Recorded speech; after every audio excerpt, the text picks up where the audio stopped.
Salut les investisseurs, dans cette vidéo on va analyser un dossier qui m'a été demandé dans le canal Telegram, vous pouvez le rejoindre via le lien en description de cette vidéo. Pensez à vous abonner à la chaîne pour ne pas rater les prochaines analyses. Alors on commence tout de suite avec le cours de l'action BAE Systems, qui est un acteur de la défense britannique. On commence avec le cours de l'action, on voit qu'il a un peu chuté depuis les plus hauts, de quand même bien 20-25%. Est-ce que c'est le moment de s'intéresser à cette action? On va regarder ça ensemble. Commençons par le chiffre d'affaires, on voit qu'on est sur une croissance médiane de 5,5%, donc c'est une croissance plutôt moyenne.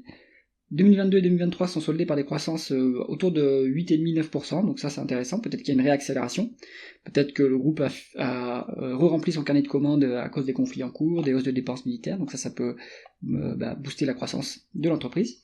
On voit qu'en plus elle réalise des acquisitions assez régulièrement sur la période, notamment une structurante entre 2019 et 2020, et le groupe a acquis pour 2,150 milliards de livres d'autres sociétés. Donc c'était en plus un consolidateur qui lui permet d'améliorer ses parts de marché.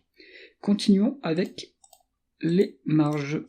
Le taux de marge brute est élevé, alors que c'est une industrie quand même assez industrielle, mais ça note qu'on est autour de 61%, donc ça montre que le groupe a un avantage concurrentiel qui lui donne une capacité de fixation des prix. Donc ça c'est très bon. D'où vient cet avantage concurrentiel? Ça c'est à vous de le déterminer dans la stratégie de l'entreprise. Est-ce que c'est parce qu'il bénéficie de façon assez monopolistique des commandes de l'armée britannique? Peut-être que c'est ça, mais ça c'est quelque chose à valider en lisant les rapports financiers.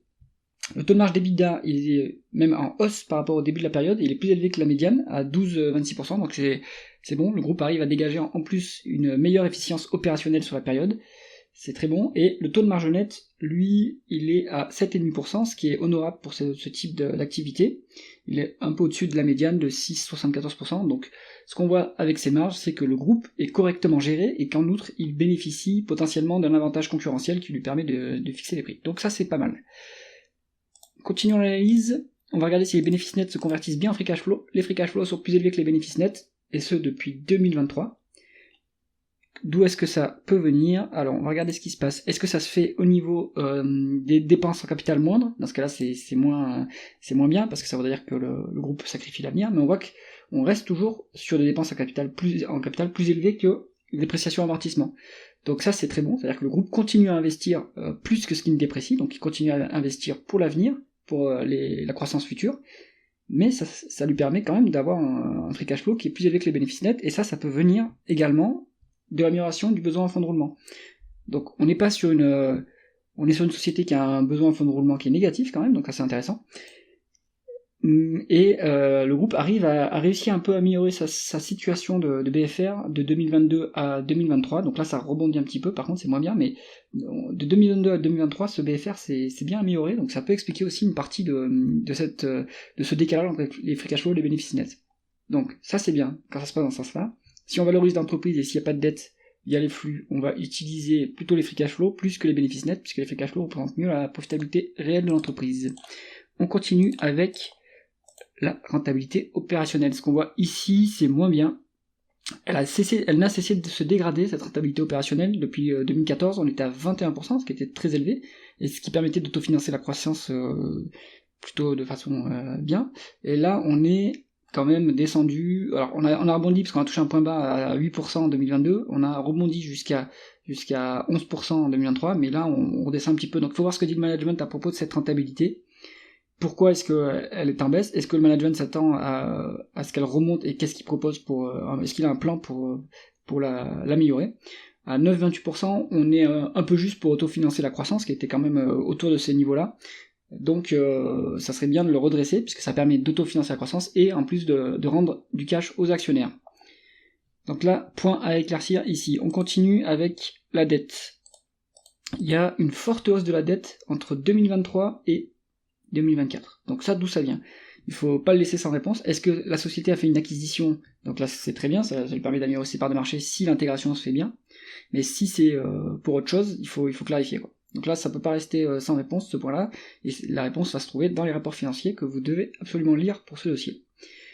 L'EBITDA donc le niveau de dette est à plus de 2 fois l'EBITDA, donc c'est quand même un niveau assez qui commence à être élevé.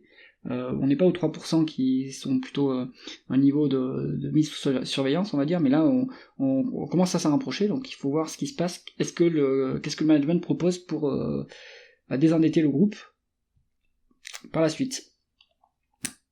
On continue. Est-ce qu'on est bien traité quand on est actionnaire de BAE Systems? On va regarder ce qui se passe en termes de dividendes. On a 911 millions de dividendes contre un free cash flow de 2 milliards 150 millions. Donc on a moins de la moitié des free cash flow qui sont versés en dividendes. Ça c'est très bien, il y a de la place pour l'augmenter. Il a un rendement entre 2,5 et 3%. On est plutôt bien sur ce dividende. Et on a en plus des rachats d'actions qui sont effectués depuis 2021. Donc ça c'est très bon. On augmente le retour à l'actionnaire. Et par contre, ce retour à l'actionnaire, il est sévèrement impacté par la hausse de la dette. Alors, un petit point technique. Pourquoi est-ce que la hausse de la dette impacte le rendement de l'actionnaire? Le rendement de l'actionnaire, c'est la part des bénéfices qu'il va pouvoir toucher. Ça se passe soit via les dividendes, soit via les rachats d'actions, et également via l'endettement. Si une entreprise s'endette, la part des bénéfices qui revenait avant aux actionnaires, va aller aux créanciers. Et donc, la part de l'actionnaire diminue. C'est pourquoi on a ici une forte baisse du rendement de l'actionnaire. Et donc, il va falloir comprendre pourquoi, comment est-ce que l'entreprise compte désendetter le groupe pour pouvoir revenir à un niveau de rendement de l'actionnaire qui était autour de 4% auparavant. Et qui était quand même assez intéressant. Donc ça doit pas rester sans réponse, ce niveau de pourquoi la dette, à quoi elle sert. Est-ce que l'entreprise est chèrement valorisée par le marché? On va se mettre en valeur d'entreprise sur EBITDA puisqu'il y a de la dette. Et en médiane, on est sur du 10,3.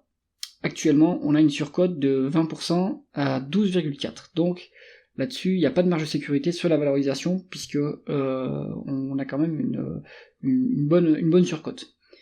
Conclusion du dossier BAE Systems. Si on a un actionnaire, on va dire moyen long terme, donc 5 à 10 ans, on peut se positionner sur le dossier si on est confiant sur le désendettement du groupe. Dans ce cas-là, on pourra toucher les dividendes, profiter des rachats d'actions et via les dividendes racheter des actions BAE Systems. Et dans ce cas-là, il n'y aura pas, à mon avis, de problème. Mais on peut s'exposer à une correction du titre puisqu'on est survalorisé de 20%. Donc si on est plutôt un actionnaire court-moyen terme, on va dire 12-18 mois, on va devoir, à mon avis, attendre pour revenir sur un niveau plus intéressant de valorisation pour avoir une meilleure marge de sécurité, puisque là, on n'a finalement pas de marge de sécurité. C'est tout pour cette analyse. Si vous avez aimé cette vidéo, mettez un pouce vers le haut et pensez à vous abonner à la chaîne. À bientôt.